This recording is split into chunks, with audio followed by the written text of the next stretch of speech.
On this episode of the Denver Bronco Roundup, it's a Joker edition. The NFL Combine is in full swing. Tight ends went out, tested. Running backs, they're on slate tomorrow. We got to find our Joker. We're going to figure out all that and more as we go live next on the Denver Bronco Roundup podcast.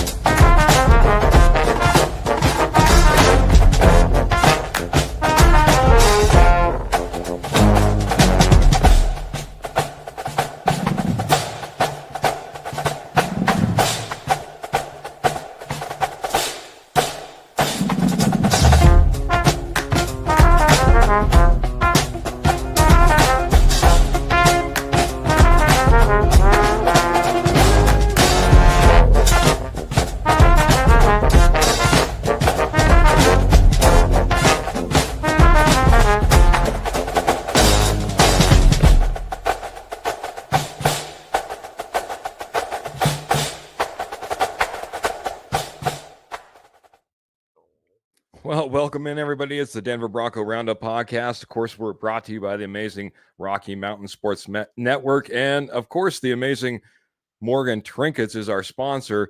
Can't wait to get tonight's show kicked off, man. It's the NFL Combine, getting all the players all rounded up. You know, all the ones that we want to watch, we want to see, we want to maybe field to our team. They're down there in Indianapolis. They're trying to put on a show, trying to make sure that the Denver Broncos maybe are looking over at them and in their direction. My name is Keith Brugman. Can't wait to get this show started, man, but I'm not alone. Got my good friend, Mr. Trevor Rocket Man Salzman, right along with us. How you doing tonight, Trevor? Doing well, Keith. Excited to be here. Hopefully everybody in the posse watching is doing fantastic and ready to rock out another Friday night with the best Bronco show out there. Yeah. Best, not only I'm not going to say best Broncos show out there. I won't be that vain, but I will say got the best fans out there, man. Got the best fans, got the posse out there rocking it. And I'll tell you what, Ernie May is coming in here early, getting us started, saying go Broncos country only. Bo Nix for 6. Hello, Keith and Trevor and Jody and friends. And yes, we're just talking with Jody today. Can't wait to have him back on the show, having the judge weigh in on all these thoughts.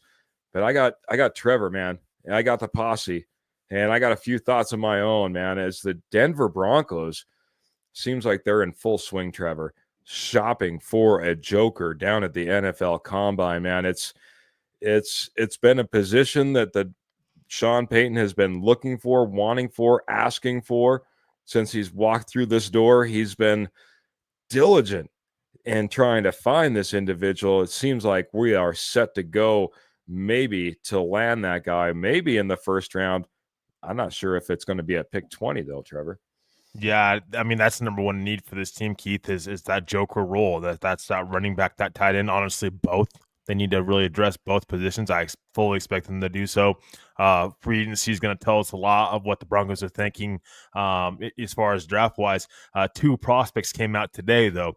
2 of the top prospects at those positions, running back and tight end, and said they don't expect to be there at pick 20. So that means the Broncos are going to have to move up. There's a lot to take away from that, of course.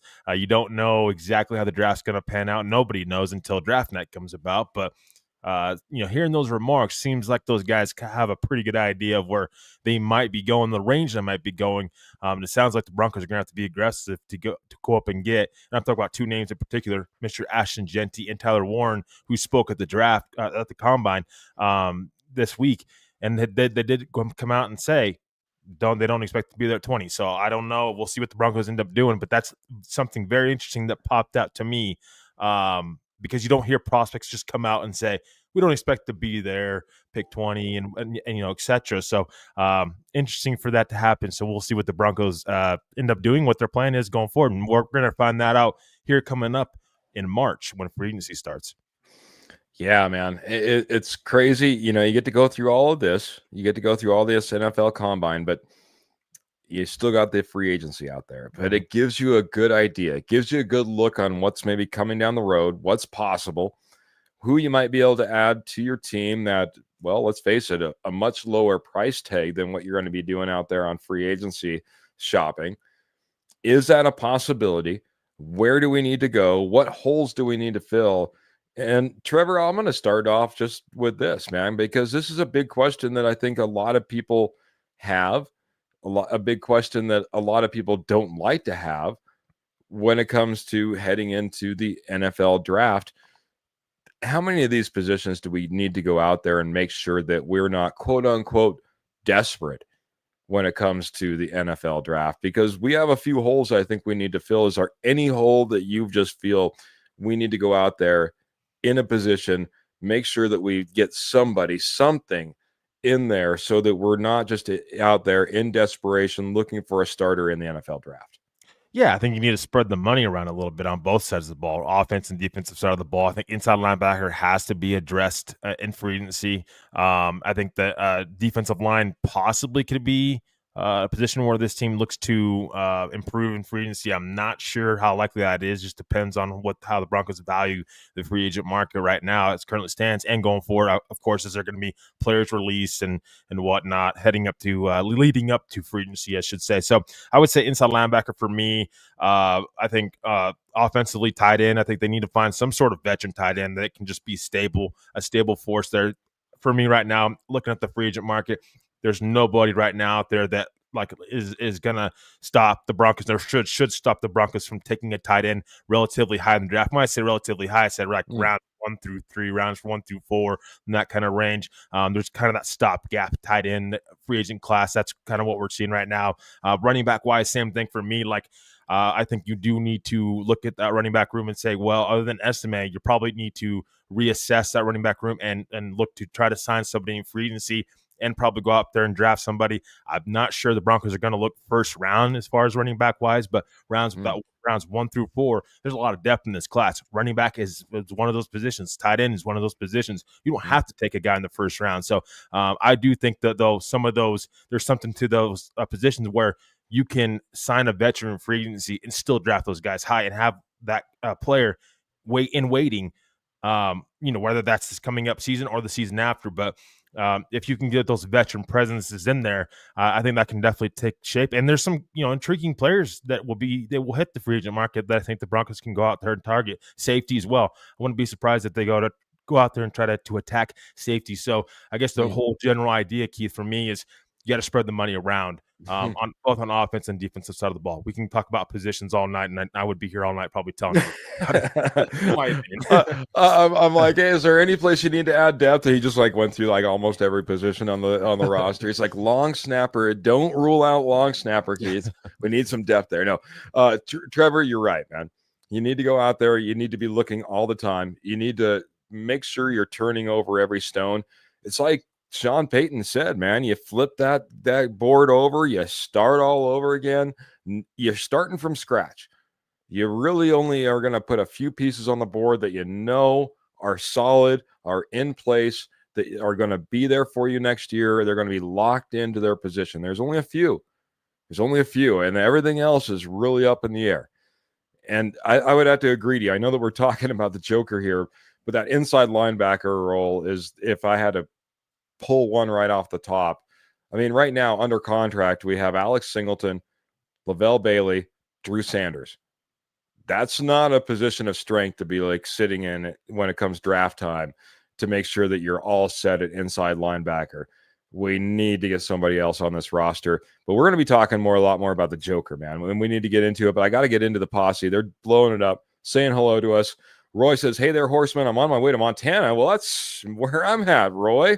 He says it's not good. Well, I apologize. Ernie's also coming in here and saying we're the greatest podcasters, all four of us. Michael Ronquillo coming in here. We all know him. We all love him. The Ronk himself, dropping 100 stars, saying, good evening, Keith and Trevor, and go Bo Broncos. Good to see you, Michael, and thank you so much for the support. We appreciate it a ton, man. I'm going to keep on going on the comments, but just know, appreciate it every time you come in here and are able to help us out. Karen's coming in here on YouTube saying, good evening, guys. I made it this time at the beginning.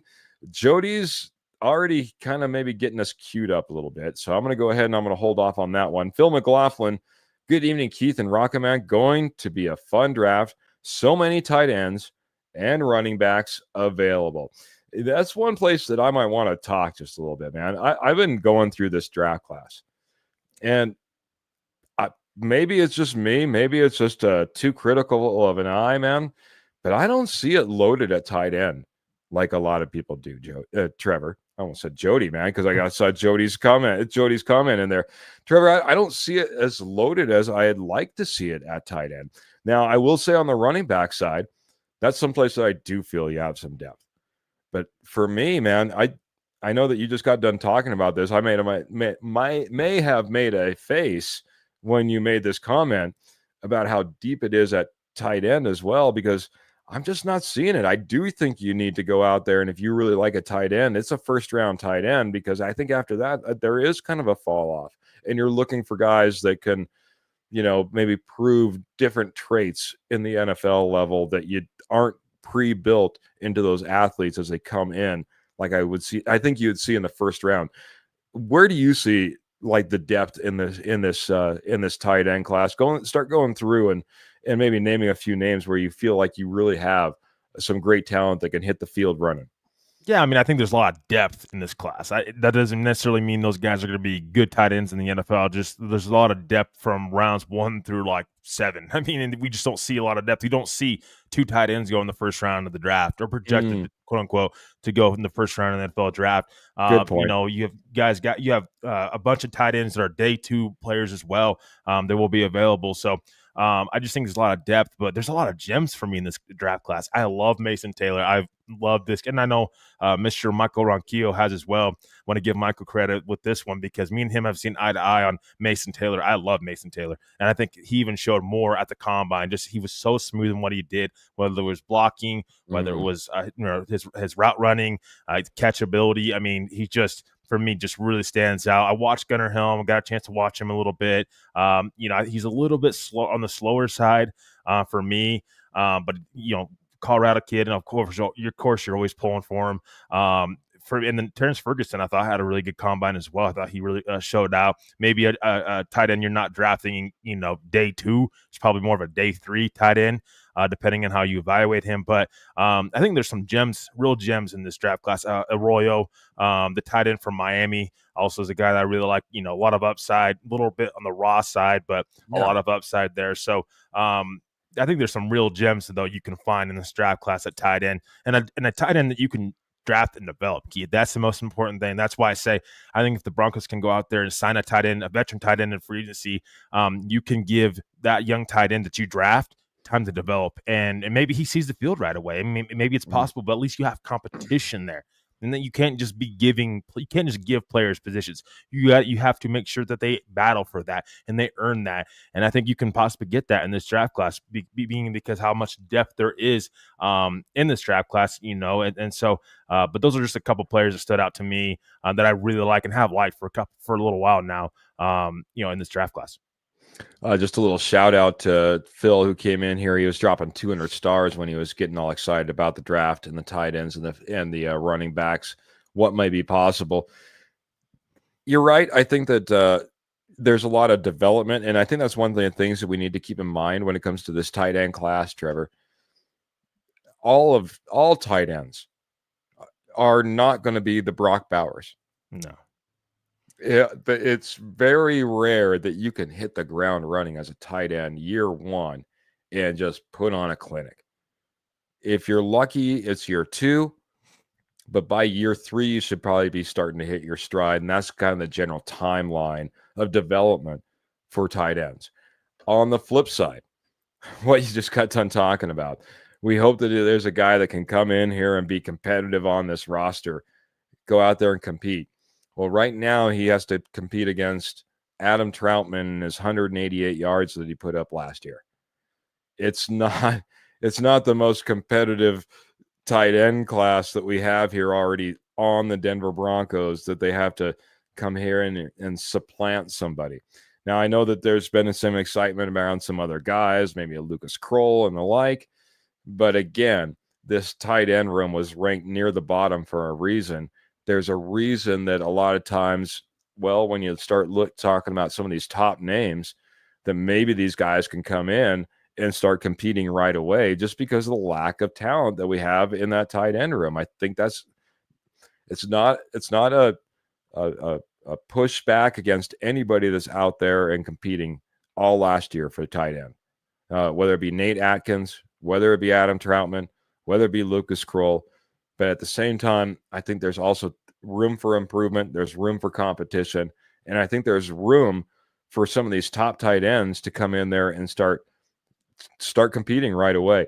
Now, Jody, the judge, he came in here and he was talking. He's ready for a pass on Colston. He says, I will pass on Colston now that he is out till training camp. Colston Loveland obviously not participating, you could say, as far as the physical side of things down there.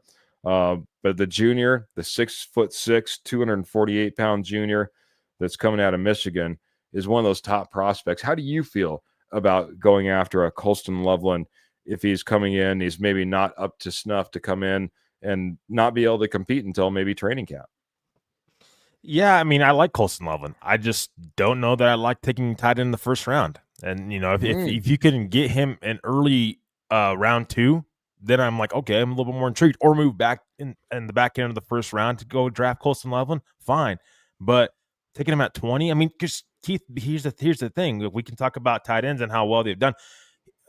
George Kittle wasn't a first-round pick. I mean, there's a lot of other tight ends that have been very successful that aren't just first-round picks. Sometimes teams also waste first-round picks on tight ends. We've seen that. Noah Fant, again, had a lot of upside, but he was never the player that the Broncos drafted him to be in the first round. They traded back for him, and I was fine with them trading back for him. They were able to get more picks.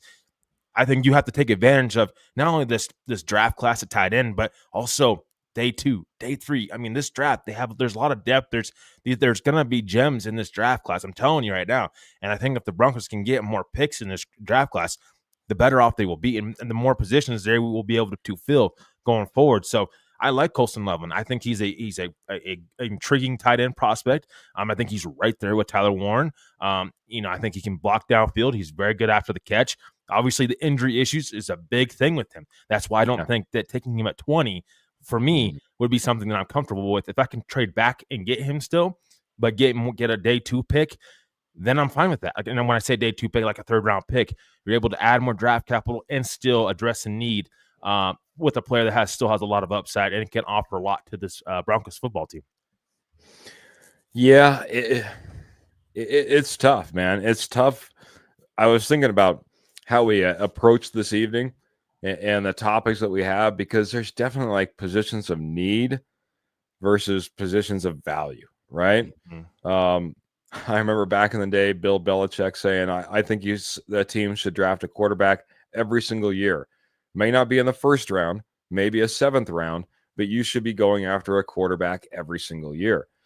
It's because of not of need, but again, that positional value that you have, man. If you can all of a sudden get your next Tom Brady because you just took on a whim on a whim, you went out there and got that quarterback you kind of liked, and it was in later rounds, then hats off to you.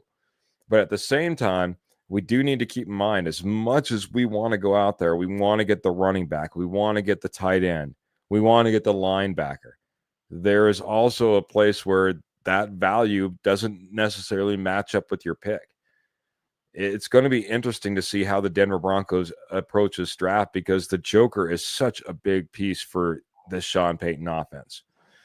I like Colston Loveland. Of all the tape that I've seen so far on tight ends, injuries aside, just looking at tape, Colston Loveland looks like a guy that would absolutely tear it up in this Denver Broncos offense.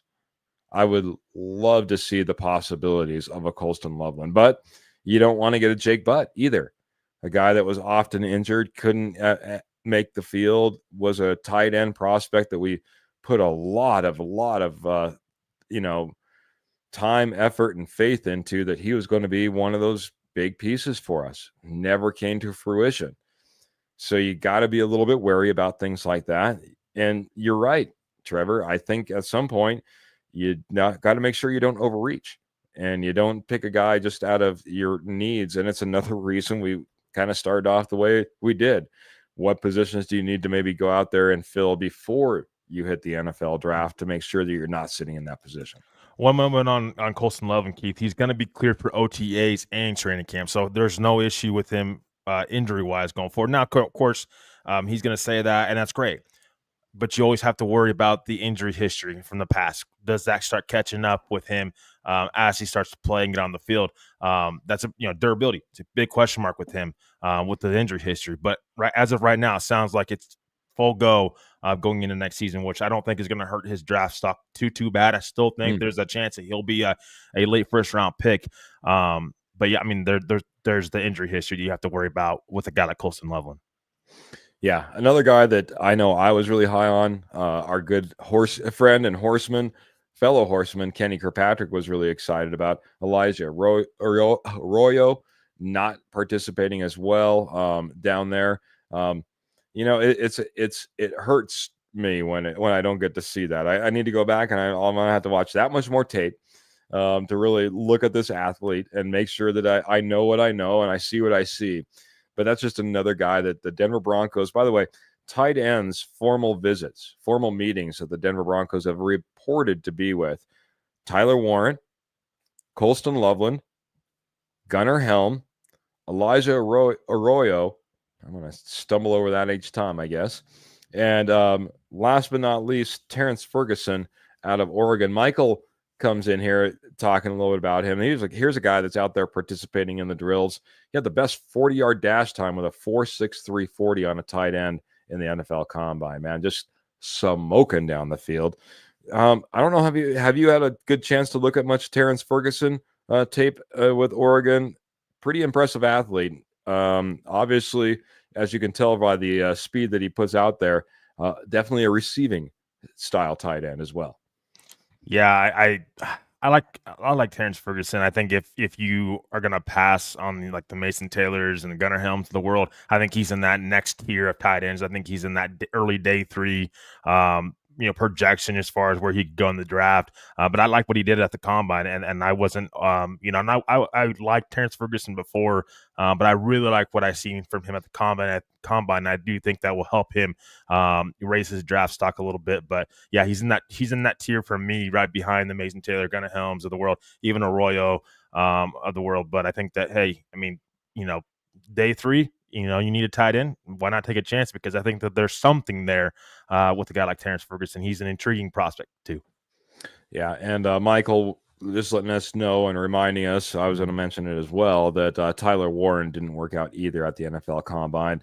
So of the visits that they had or the meetings that they have, Loveland, Warren, Arroyo, they didn't go out. They didn't participate. Gunnar Helm out of Texas, 6'5", 241 pound. A big guy, you can tell, ran a 4.84 40 versus that 4.63 40 that would Terrence Ferguson put up. A little bit slower guy. Wasn't utilized a whole lot in that Texas offense as far as a receiving piece, but obviously has the ability to be a blocking tight end as well. He was brought in, and another guy that participated. Interesting, a little bit different type of prospect compared to maybe the other 4 that we see on here that they've brought in. Maybe a little bit more run-heavy scheme versus a pass-heavy scheme when it comes to Gunnar Helm. Any other thoughts on this tight end class, buddy?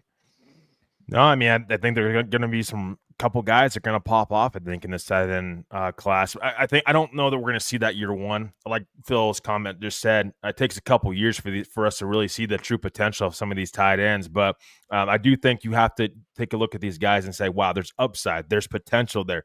You don't just want to sign a tight end in free agency and not be able to address tight end long term. So I think if you can do both, I mean, maybe not break the bank for a tight end in free agency, get a stopgap tight end that will help Bo Nix this year.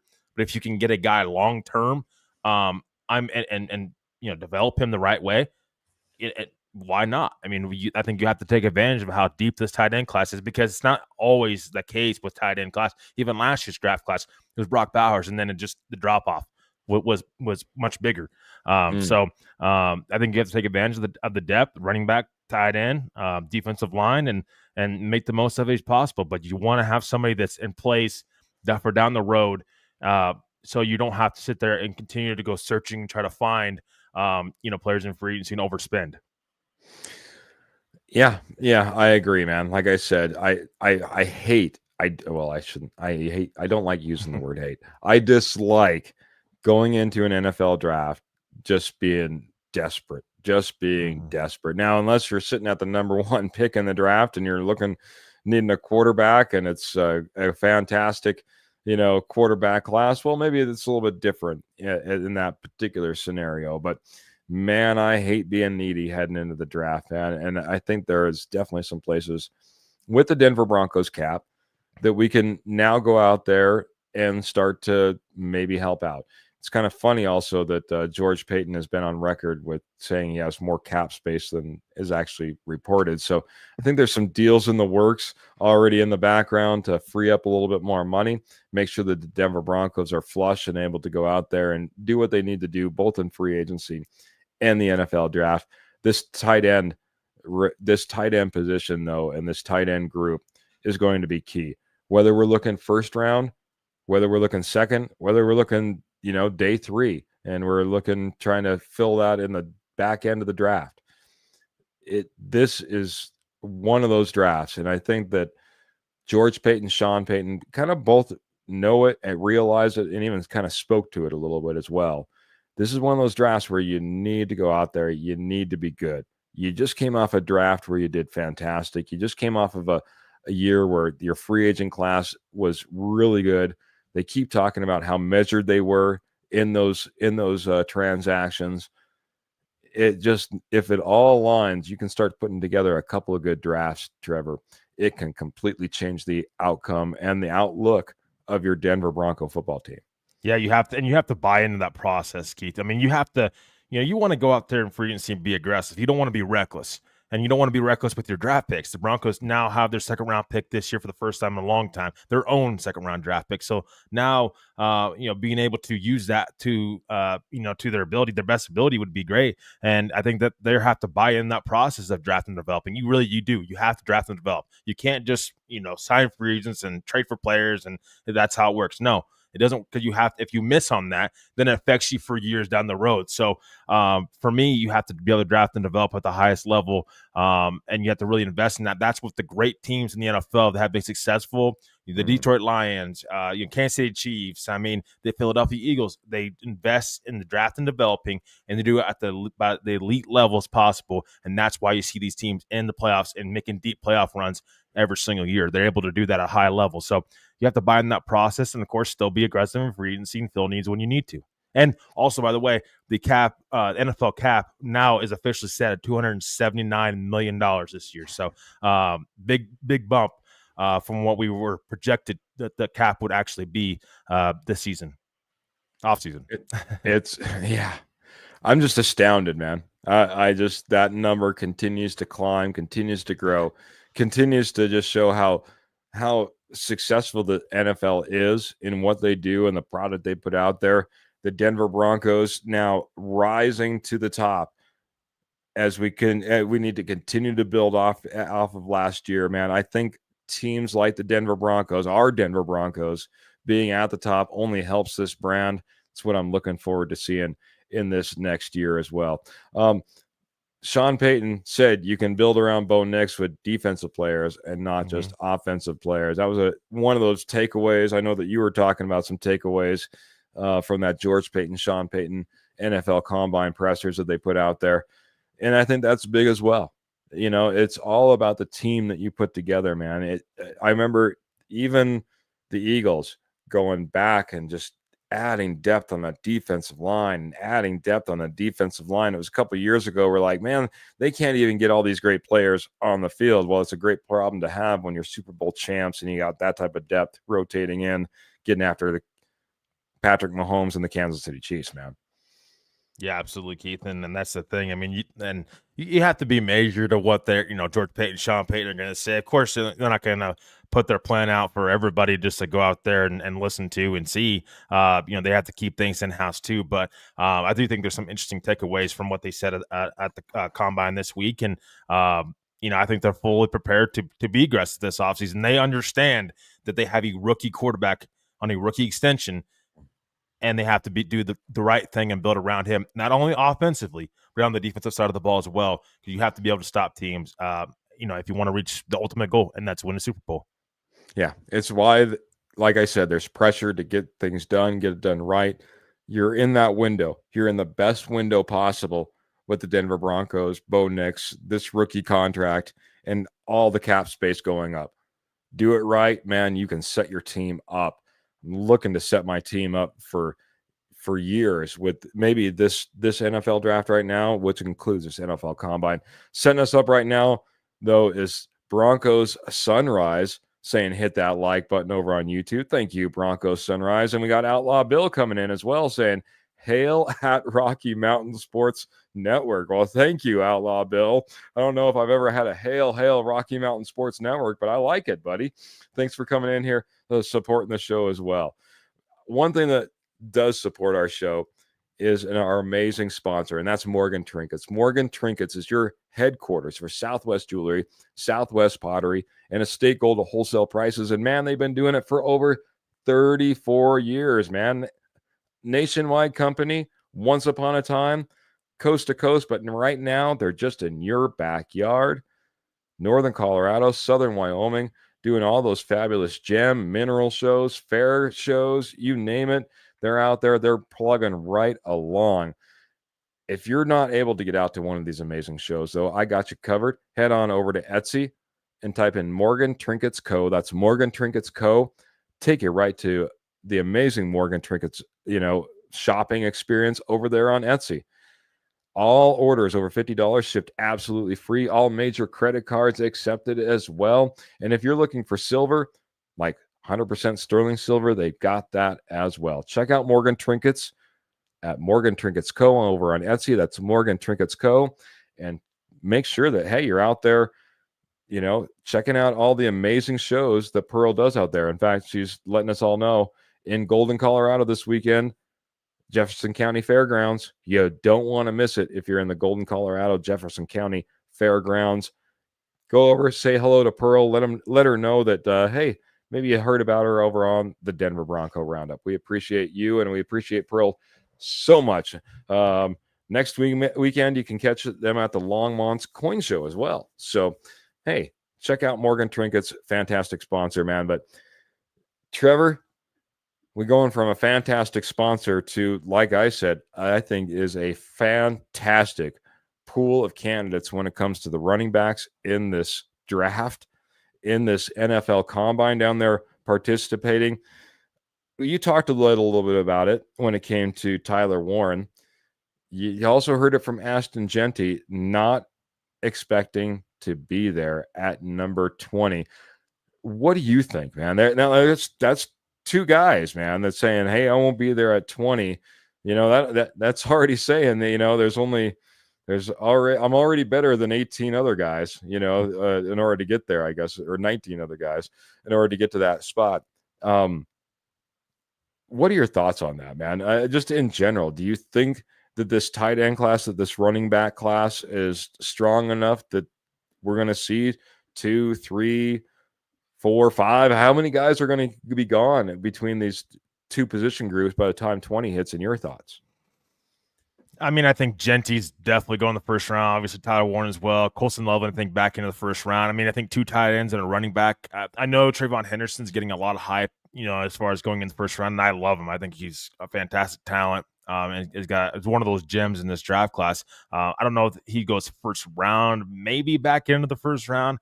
I know Hampton, I just don't see it with him in the end of the first round. So at the most, you would see two tight ends, two running backs, I think, for me. But yeah, with Jeanty, I mean, he's right. I mean, I don't expect him to be anywhere close to 20. And I'm being honest, and I've been pretty stern with that. I wouldn't be surprised, if he went as early as 6 to the Raiders. And I know a lot of Broncos country doesn't want to hear that. But I think you look at what Pete Carroll likes to do and what he's done in the past. He's invested into the running back position, and I don't think he's afraid to take a running back high in the draft. And Ashton Jeanty is a blue chip prospect, in my opinion. I think some teams overthink it when it comes to, we can't take a running back first round. Well, why couldn't you? Saquon Barkley is a first round draft pick, and he's turned out pretty dang well when put in the right situation. So, Yeah, I mean, I think Ashton Jeanty, or as early as pick 6, I think Chicago is going to be in the mix with Ben Johnson. Dallas, of course, will be in the mix. So I think there's a couple teams that will be there, waiting for Ashton Jeanty to possibly take Ashton Jeanty before the Broncos even get a chance to sniff him at pick 20. Okay. Well, it doesn't sound like Ashton Jeanty is a very good possibility at 20, according to Trevor. Tyler Warren sounds like he's going to be gone, but really, you're maybe talking about 3 guys between these 2 groups that you expect to be gone. When does the next running back go then? Are we talking top of the second then for an Amario Hampton or a Trayvon Henderson or the like? Yeah, I mean, I think that early second round, I wouldn't be surprised if there's one that sneaks into the back end of the first round. If there's a team that takes a chance on a running back then, just with the talent, it can be Trayvon Henderson, could be Amorian Hampton. Either one of them, I wouldn't be surprised. But I think Jeanty for sure is a for sure first round pick. Obviously, he's going to be a possibly a top 10 pick. So, but other than that, I mean, there's a little bit of a drop off for me. But I think Trayvon Henderson is my second best running back in this draft class. I think he's that good. The explosive, the speed's there. And we keep saying this multiple times with some of these players, some of these prospects. Injury history, he does have a little bit of injury history, but man, he does so much on the field. And he, I think for me, at least, he would fill that Joker role that the Broncos are possibly looking for. He's very good in the passing game, a good willing blocker. I seen him one time, Keith, on film. He put a guy on his back, like a linebacker on his back, and that's a willing blocker. He's got, explosive speed. He's patient, runs through holes, very aggressively. So for me, I just love when I see on tape from him. He's my second best running back in this class. So wouldn't be surprised back into the first rounds if a running back goes, along with possibly Colson Loveland at tight end, of course. But for sure, there's going to be at least one running back in the first round. And of course, now will be Ashton Jeanty. Ashton Jeanty, that's, this is the surprising thing to me because like I said, I think this running back class is pretty deep. Mm-hmm. I think that teams are going to be able to find some gems, and they're going to be able to find them second round. They're going to be able to find them third round, and who knows what comes down in rounds after that. There might be a couple of gems in even later rounds after the third. It is that good of a running back class. Now, typically that means you're not getting a guy that's going right at the top. People are kind of waiting that out and don't want to be the first to pull the trigger. But you're right, man. Ashton Jeanty is getting that type of love above all these other running backs, to where, like you said, heaven forbid, number 6 to the Raiders could be I think the Dallas Cowboys are definitely going to be in on an Ashton Jeanty, and any team in the first 19 needs to be taking a decent look if it's before they see he slips to number 20 at the Denver Broncos. The thing that surprises me is I don't know if one of two things I think is going to happen. Either Ashton is going to fall further than we thought, or that we're going to see more running backs creep up into that first round than we expected. I just think the value is there. I think that teams are starting to see what you saw with Saquon Barkley, with Derrick Henry. They're starting to see that. And I talk about this. I'm glad it's starting to see the turn, because the cyclical nature of the NFL is starting to rear its ugly head, or rear its head, whichever one you want to say. I don't know if it's ugly, but the running back is becoming more and more important. We have built defensive lines for speed. We have built linebackers for speed, and we're not set up to defend the run like we were 10 years ago. Mm-hmm. Now, all of a sudden, these running backs are becoming super important, and teams are starting to see it. It'll be interesting to see if Ashton Jeanty is the lone first-round guy, or if he ends up falling a little bit further than some expect. I just think one of the two things have got to happen. Am I crazy? Trevor? No, you're not crazy. I think I would go with B. I would go with, possibly more than just one running back in the first round. I think if I had to choose there, Keith, but I wouldn't be surprised. I mean, I think teams are valuing running backs also. I don't think this is a great, free agent class and free agency as well. Running back, I think. I mean, you've got Aaron Jones of the world, Najee Harris of the world. I'm really high on Rico Dowdle, but it's not what it was a year ago. It's not Saquon Barkley, Derrick Henry, Josh Jacobs. It's not up to that caliber. And so this is a deep running back class, and we've said it multiple times now, but the free agent class itself is just not overly great. I mean, there's a lot of good players, football players there, don't get me wrong, but it's not the free agent class we seen a year ago. So I think that might drive teams to maybe bump up, want to take a running back a little bit earlier. But yeah, I mean, for me, plan B, or B, going trading, teams trading up or teams taking a running back a little higher back into the first round. Rather than letting another team in the early second round take a running back, so early and taking one of their guys. Mm-hmm. Very good. I'm glad I'm not crazy. Karen was asking who those free agents might be, potential running backs. You listed off a few: Najee Harris, Aaron Jones. It does start getting a little bit thin, though, after that. Rico Dowdle, like you said, might be a potential out there. Austin Eckler, last time I looked, was a guy that was – put in a pretty decent year for the Commanders last year, but a guy that, again, it's not that premier running back free agent class that you're looking at.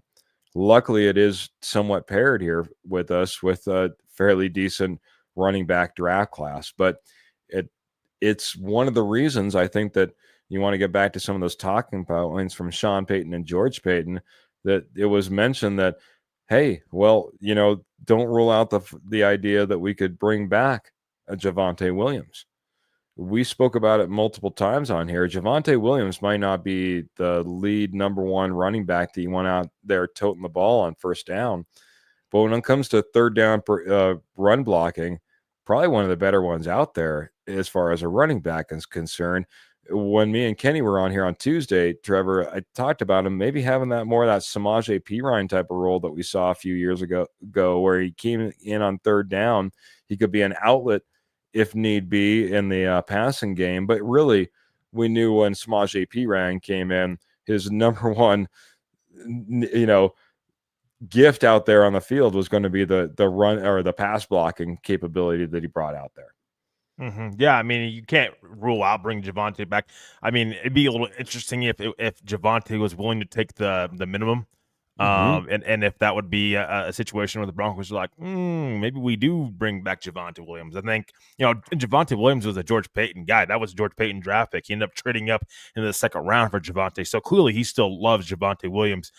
Just didn't work out for many reasons last year, and maybe Javonte will turn it around. If you're suddenly talking about Javonte Williams taking the minimum to come back to Denver, you're like, some more competition in the running back room. He couldn't hurt, if he's willing to take the minimum. No, I don't think he's going to get a big deal in free agency. Of course he's not. But I mean, you can't rule it out because you don't know how it's going to play out. You don't know how free agency is going to play out and how much the Broncos are going to actually want to spend on the free agent market. And I don't think they're going to, trade. They're not interested in trading up big time for a running back like a guy like Ashton Jeanty. You'd have to trade up in the draft. I don't know that you want to give away draft picks when you just got them all back. So, you can't. I don't think you can rule out. You can't rule out bringing back Javonte Williams because I think he's still effective in the passing game, pass blocking.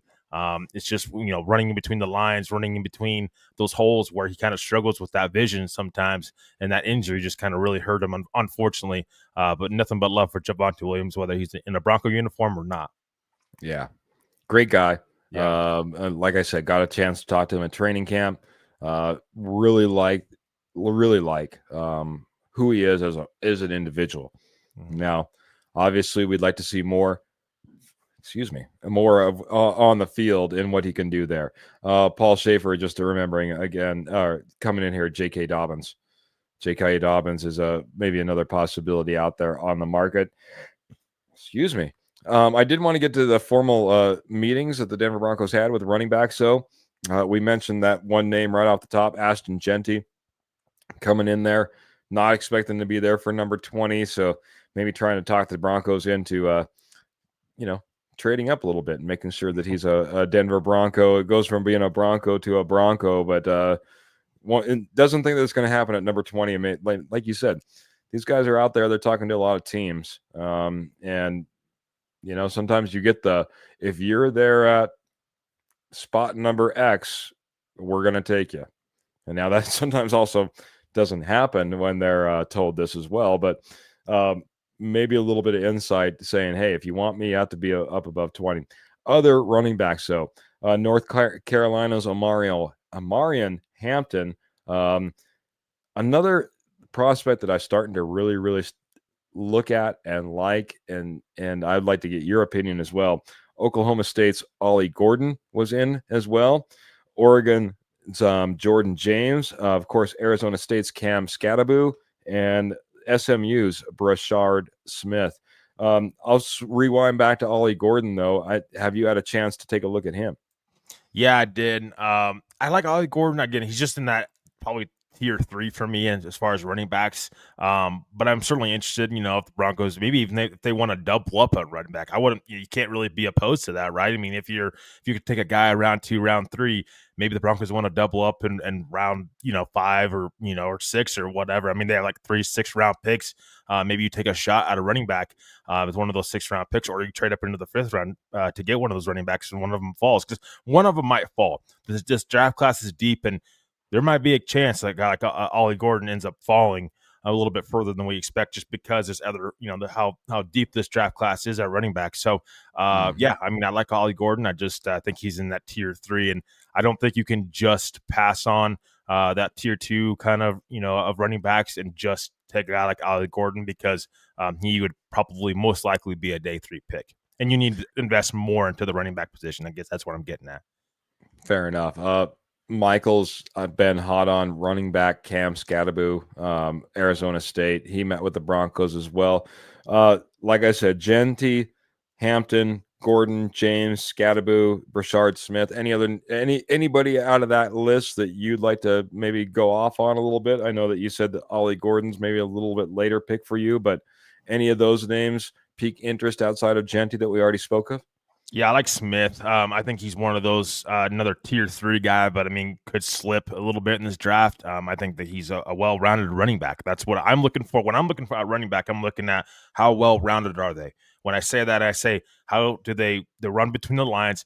Are they effective in the passing game? And are they a willing blocker? Are they willing to put their body on the line to be a blocker? And for me, Smith checks the boxes for me there. I like him later in the draft. Again, I think if you're the Broncos, you have to invest in running back. And maybe this is the scenario, Keith. They sign a veteran running back in free agency, and maybe they wait to take another running back, a younger running back, to put in the pipeline towards the back end of the draft. 6th round, 7th round, like that. I mean, that could definitely be one of the many scenarios the Broncos could look at this offseason.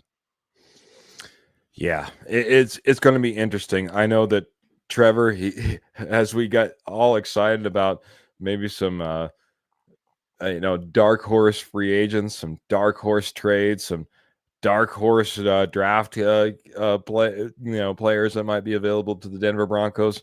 He's always like, man, but there's things that fall in order, man. You got to wait for these things to fall. You can be all excited about the draft and who you need to go out and who you need to get. And then guess what? You go out there and you get that premier running back that's out there in free agency, that premier tight end, that premier wide receiver.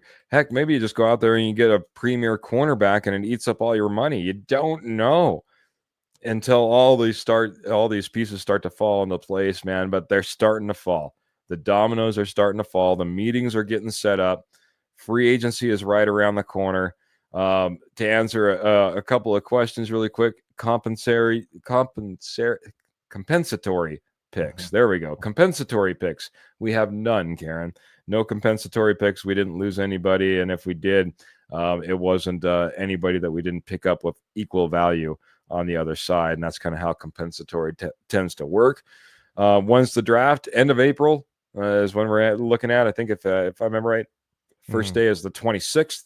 But don't quote me on that. So we still got a little bit of time away from that NFL draft. But what is it? March 12th. March is the first of the league year. And then, you start getting into tampering periods and free agency. That's all going to hit way, way before we start to see anything with the NFL draft, man. And that's going to really start to shape the landscape, not only for the Denver Broncos, but for the entire NFL, man. Trevor, Go ahead. Draft really quick while we're on this topic of the draft, and when it is, it's April 24th through the 26th, Karen, to be specific. Thank you.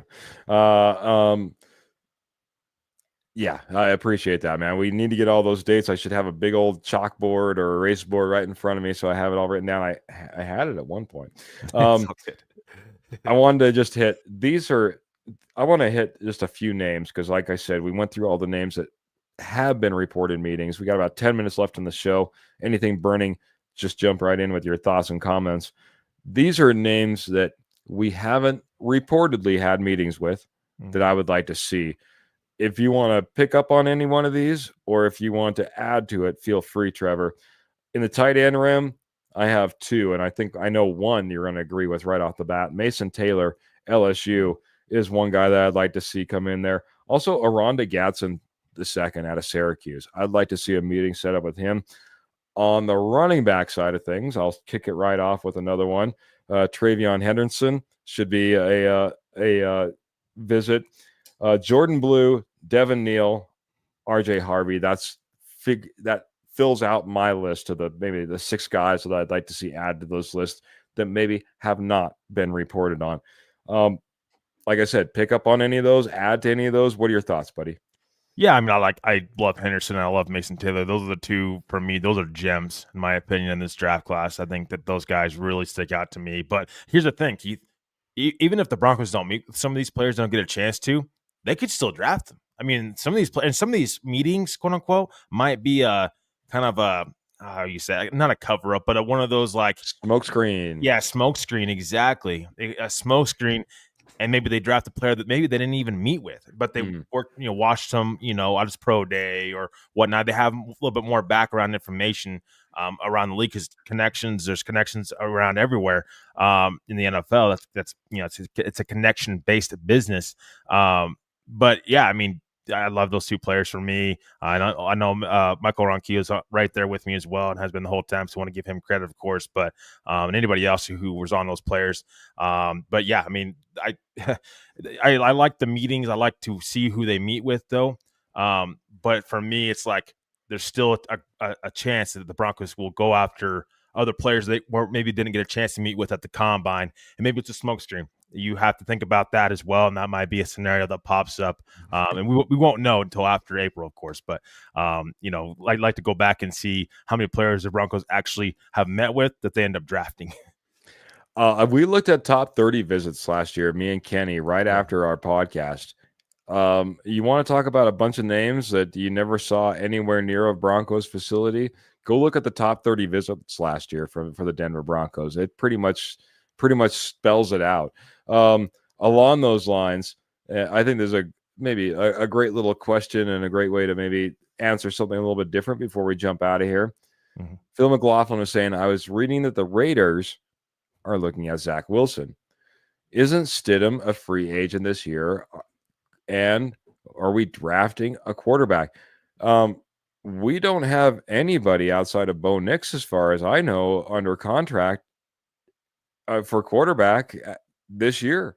It's Bo Nix and nobody until we figure out what we're going to do with Stidham and Zach Wilson. Trevor, you correct me if I'm wrong. I believe I'm right. But also looking at Zach Wilson for the Raiders and Stidham possibly walking out the door, are we drafting a quarterback? No, I don't think they're drafting a quarterback. I think that there's other position needs of this team, and I think that they'll end up bringing one of those guys back, if not both. I think there's serious interest for me, in my opinion, of possibly bringing both back. Because here's the thing with Zach Wilson. I don't think that any NFL team should just give him a starting job. Like, he's going to have to compete with it anyways. Now, maybe he does leave and go compete for, have a better chance to compete for a starting job, but he didn't play at all last year. I mean, like, the film's not there. Like, there's always upside with him, but it's like, I mean, he didn't get a chance to play. So, I mean, he's not going to get a big deal, and he's not going to get no starting job right away. He's going to have to compete for it. And I wouldn't be surprised if a team took a chance on him. Also with the Raiders, for me, they end up missing out on Matthew Stafford. I wonder if they are going to be big players for a guy like Sam Darnold. I think that's a name for me that would make a lot of sense if the Vikings did not franchise tag him. Sam Darnold to the Raiders, I think, could be a possibility. And I think they would want a little bit more stability at quarterback, because if you're bringing a guy like Zach Wilson, either you're drafting a quarterback in the draft or you're going to bring in somebody else to compete with him in free agency. Because again, just Zach Wilson got a lot of upside, just hasn't had a lot of playing time on the field and not a lot of film that you can feel confident about. Just him, giving him the starting job.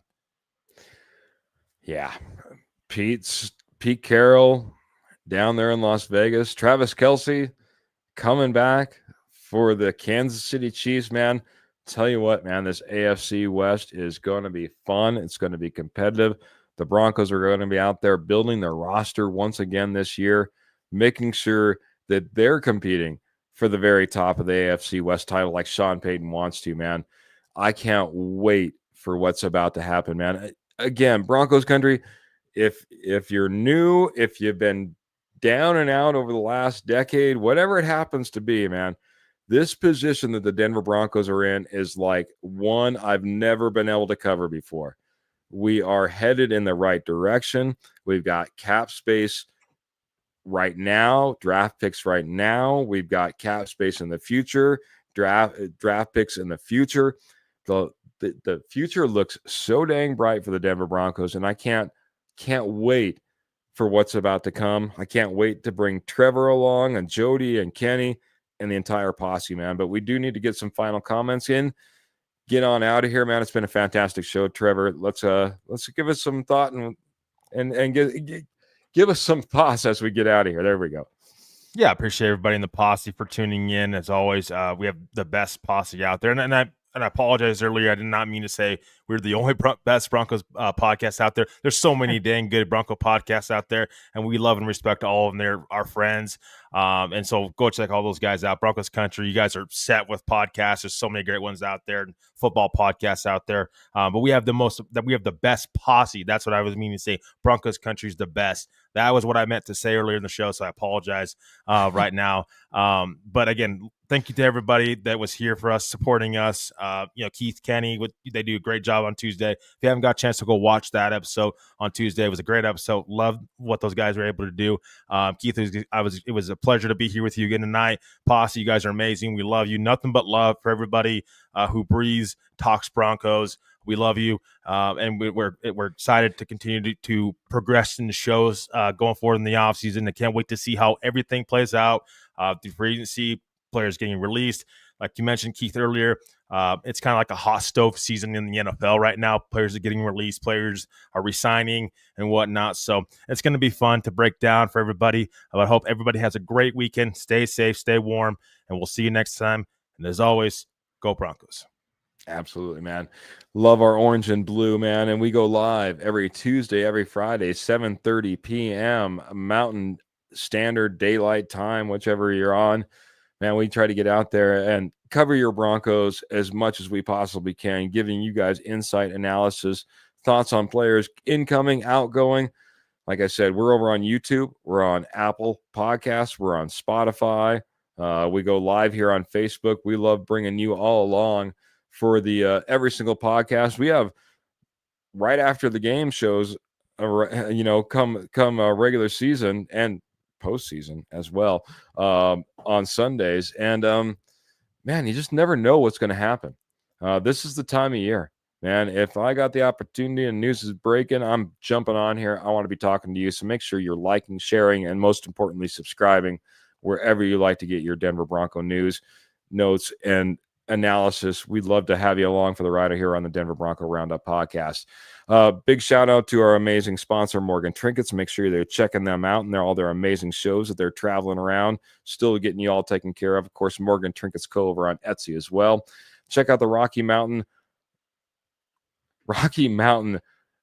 Sports Network website. I don't know why all of a sudden I stumbled all over that, but RockyMountainSN.com. That's RockyMountainSN.com. We're always posting brand new articles as well. But we got to get out of here. Like I said, we go live every Tuesday, every Friday, 7:30 p.m. Hope to see you on the very next episode. But we get out of here one way only. How is that? By saying, make sure you keep those boots in the stirrups, guns in the holsters, and the Denver Broncos into your heart. Until next time, we're out of here. Have a great night and go Broncos. Have a great weekend.